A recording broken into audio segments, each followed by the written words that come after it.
Here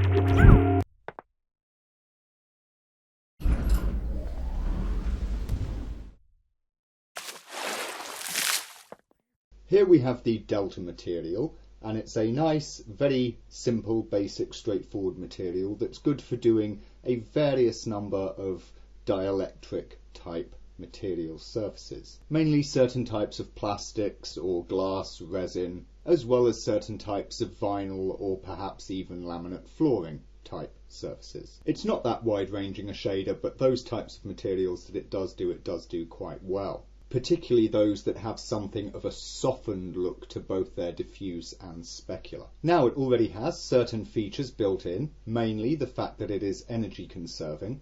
Of course, there's no diffuse value available on it, but if we look at the diffuse here, we'll look at the indirect, then we see that coming up there. We can notice, of course, that when we increase the specular value, then the diffuse is decreased for us there like this. And also, if we are using transparency, then also the diffuse decreases. So we have that energy conservation there. If we take a look at just the specular buffer and we bump the specularity up here some so that we can see it quite strongly, then we can see that it is missing some aspects of physicality, namely that it has no Fresnel effect here. And also, of course, if we change the colour, we'll notice that neither does it actually possess any kind of specular tinting either.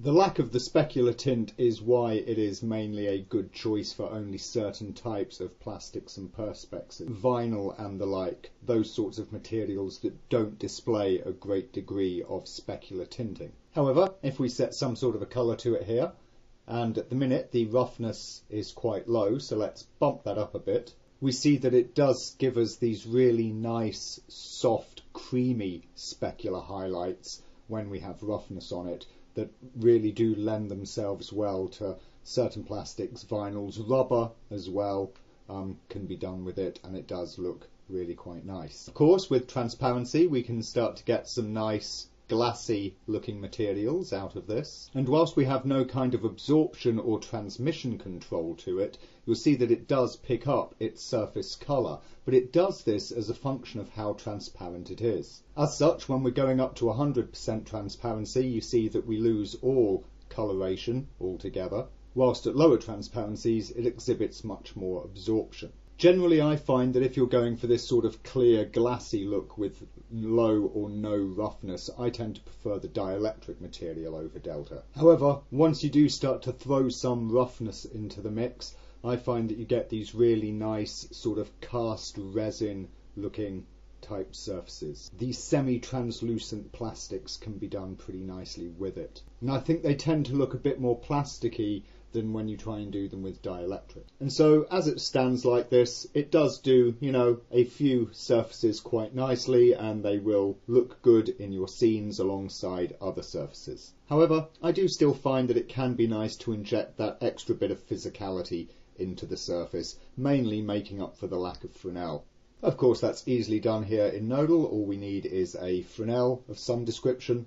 We can make our own gradient, or we can of course just use the real Fresnel, and along with it we just get a couple of scalars and a couple of multiply nodes. So we'll take the first scalar, multiply it by the result of the Fresnel, and that goes into our specular.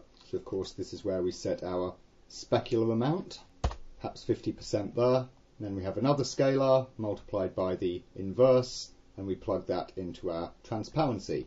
And of course this then is where we set our transparency value. Of course, if you are going to be doing transparent materials, you've got the refraction index input on the Fresnel here, as well as of course a refraction index on the Delta node itself. So you might find that taking another scalar that contributes to both the refraction index here and the refraction index there, thus driving them both together, is a handy idea to have. With the addition of that Fresnel, I find that our looks for plastics come out far better. We can get these lovely glossy shiny plastics, as well as we can turn up the specular a bit and give it a good dose of roughness, and we get these really nice soft sort of rubbery vinyl-y sort of surfaces like this that I think look really quite convincing and buttery smooth. And in fact, speaking of buttery smoothness, given a spot of blobby surface displacement like this, some weird blobbery broken up flake procedural here,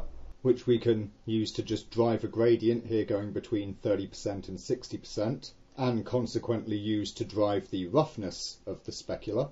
And finally coupled with just the right kind of colour, and we get something that is very buttery indeed, giving ourselves a butter sculpture sphinx here. Of course, there being various other things that we can do with this as well. Butter, custard, ketchup. A good few surfaces of this kind can be good picks for taking a swing at with Delta.